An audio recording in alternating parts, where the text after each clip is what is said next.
Hi everyone, my case is on Jessica, who suffers from obesity. So, some of the basic information of Jessica is she's a 29-year-old Hispanic female who's divorced and has two children, ages 9 and 12. She has a yearly household income of 36 grand, working from home as a case manager. Her rent is $1,200 a month, which include utilities, and she also has educational debt of $325 a month, which leaves her with $900 left to spend. She suffers from obesity for about 3 years ever since she had been divorced, and she also reported an increase of depression. She was referred to me by her primary care physician after complaints of chest pains and also feeling very lonely, depressed, and as if she hasn't accomplished anything in her life. Summary. So Jessica came into the clinic and she had her hair in a ponytail. It seemed like she hasn't been washing it, and she didn't have any makeup on. She was dressed in like a zip-up hoodie and sweatpants. And what I also noticed was she was wearing sandals and her feet were swollen. So Jessica complained that she's been feeling very depressed. She's been homebound, and she reported that she hasn't been able to maintain her hygiene. She's showering about once every couple of days, and she's washing her hair once a week. She's not sleeping very well. She's having disrupted sleep, and this is because of the hot flashes that she's been experiencing. So that could be coming from stress. She's binge eating, and she's also leaving home probably just once a week. She did mention that she will go out just to buy takeout for several days, and that way she won't have to go back out for food. She suffers from medical issues such as high cholesterol and high blood pressure that she takes medications for, and she was also told that she's at risk for other complications such as cardiac issues, heart disease, stroke, and diabetes. She does have a couple of strengths. She engages in spirituality. She shared that she's trying to build a relationship with God, which has been helping her. Every morning and every night she has been praying. And she also has two sisters as her main support. Her sisters help bring her kids home, and her sisters also help form like play dates with her own kids, and also they take them to the park, and they also take them to like zoos and restaurants, places like that. And the only time that Jessica can come is if there is like a place for seating and if there's minimal walking. So the only time Jessica can come with them is if, let's say, they go to the movies or like the restaurants. So breaking it down from a bio, psycho, and social model, biologically, since Jessica hasn't been active for about years, we can presume that her metabolism has slowed down, which helps her gain weight even quicker. Psychologically, she has been through a history of childhood abuse that she reported, which she didn't really want to get into during our session, and she's also been a victim of domestic violence. This is all prior to the divorce that happened, and that's due to an affair that her husband had.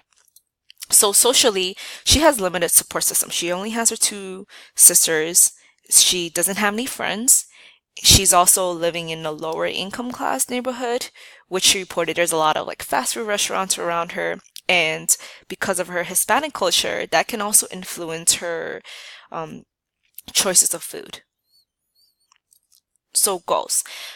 One of the goals, well, all of these goals are short-term goals, which hopefully that will lead to something in the long term.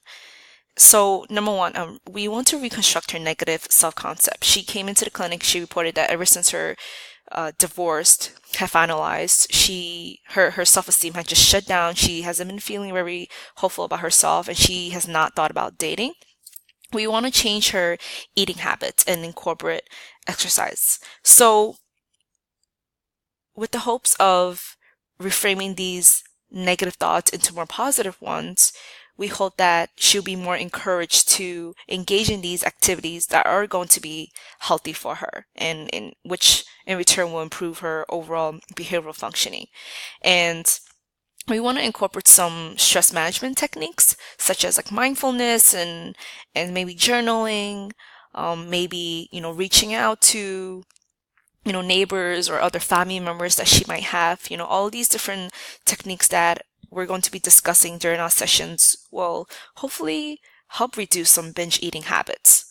So during times of stress, she won't turn to food. Maybe she'll turn to something a bit more helpful, and that won't lead to, some of the consequences of binge eating.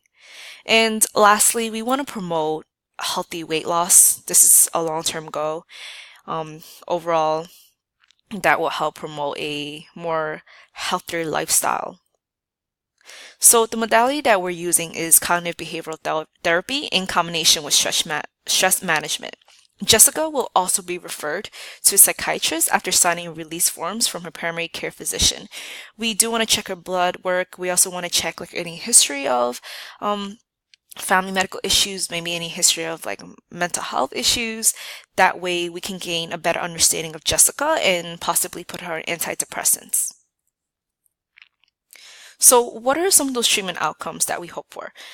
We hope that cognitive behavioral therapy will help reframe Jessica's negative thoughts, turning those negative thoughts into more positive ones, such as I'm fat, which is why nobody wants to date me, and I keep getting into this pattern of abusive relationships, into something more, implementing more spiritual values, such as, God is with me, and with his strength, I can get through this difficult time, and I deserve love, and I'm more worthy than I think I am.